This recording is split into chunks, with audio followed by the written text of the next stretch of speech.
Hey, comic book fans, welcome back to Comic Book Corner 2.0. And fans, you're back with me, Mike Spiderslayer, getting ready to do that all important comic book review so you, the fans, can make a decision on what comic books to buy. And today, fans, we're probably talking about one of the most anticipated books of the week, and that is, yes, the long awaited Convergence. Issue number 0. Now, this is not the issue number 1 that really kicks off the series, but this is issue number 0 where you kind of get somewhat of an idea of what's happening and what's to come. And then next month we're going to get the whole issue number 1 of Convergence, or is it next week, or whatever the case may be. It's soon. So this book is written by Dan Jurgens, and the artwork is done by Ethan Van Sciver, and it's really nice artwork. He does a great job with the art in here. This opening page is breathless. I love the artwork. This is definitely one of the things that Convergence has going for it. The amount of detail, the facial expressions, just everything in this book just really excited me visually. I was just like, wow, this is a nice book to look at. So it gets a lot of praise here. Definitely, just the way everything was drawn. Here in this book, you get to see, different versions of Brainiac. Obviously, that happens in this book because we're dealing with Convergence, and you get to see that here. Here we get to see this page of Brainiac right here. Just great stuff. So visually, this was a phenomenal book to look at, and so visually, it was great. Now, giving you guys just a little bit of a warning.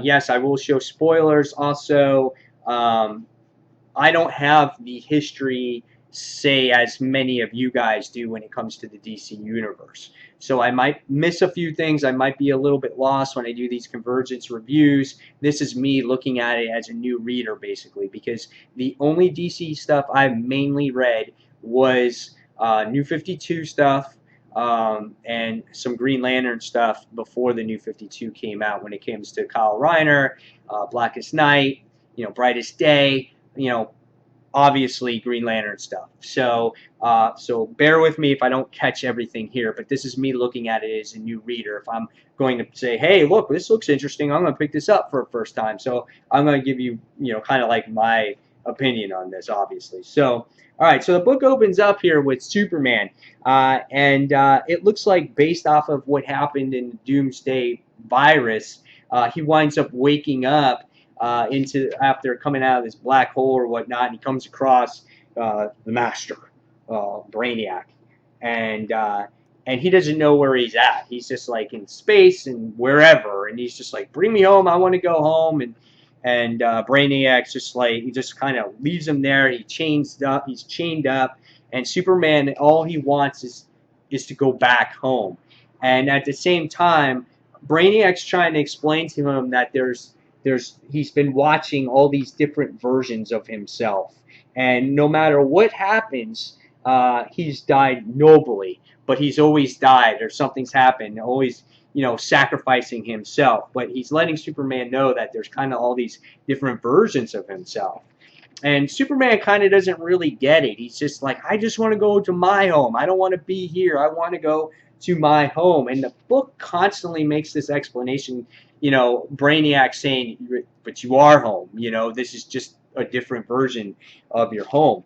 So throughout the book, you wind up seeing Superman. He's trapped, and he winds up escaping, and he comes across an Earth, like a desolate Earth. There's nothing really much on it for millions of miles. It just seems to be desert and whatnot. And then the next thing he winds up seeing is this mysterious person, and he's trying to find out again. He's like, "Who are you?" And he's just like, "I'm Brainiac." And he comes across and he sees like different versions of Brainiac. And each time as he's trying to get more and more answers, Brainiac is trying to explain to him that you're home. You can have any metropolis that you want. And as the book goes along, it does a great job at showing again those different versions of Brainiac throughout the book. Throughout his timelines, different worlds or different ways Metropolis was at one time. And basically, what happens here is, Brainiac gives him the information, feeds him the information of what's actually going on, how the Earth was just desolate place, and the Master has come, and he's gathered cities from different Earths, different timelines, and he's definitely has planted them on this particular world here, and they're all in these domes and whatnot. And so Superman goes off, and he goes and he flies away, and he winds up going, I guess, he's going to fly to his metropolis or whatever it is. And then at the end, we get to see this character here. So, which kind of introduces you to the villain that's going to be in Convergence, which is on my right here, as you can see, that's on my poster back there. So I was like, okay, cool. I mean, because right away you can see this world here. This is Gotham, and you get to see the bat signal. So you get to see that city is on that world. So it was really cool. And then it says it has this little page of what Convergence is, and it says fight for your city. And this page gives you a description of how all these different cities and different worlds and different timelines are going to be on this type of this Earth or this world, and it basically says is your title or is your city going to be on here, and it just shows you all the stuff that's going to be throughout Convergence and what's going to be involved in Convergence. So I thought this was a cool book. I really did. I really enjoyed it. As pretty much as a current reader of the New 52, I'm excited for this because it gets me pumped to maybe learn a little bit more about the old DCU without having to go back and reread all kinds of stuff. But at the same time, I'm kind of just not as excited or as pumped as maybe some of the old DC fans because I don't have that history there. So I can feel for the old DC fans going, wow, all right, we're going to get some of this old stuff back. I can't wait how they mix this stuff up, and we're going to see, old Superman, we're going to see old Batman, or we're going to see the original Aquaman, or all that stuff, and it's just like, for me, it's kind of like, okay, well, I know his New 52, but however, I am interested to see how they're going to integrate everything in here. So I thought the book phenomenally. All the artwork in here was good. It was kind of like when you were reading this story, it felt like it was kind of going in circles a little bit because Superman didn't understand what was going on. So it was kind of repetitive. But this is an issue 0 to get you introduced to what's going to happen.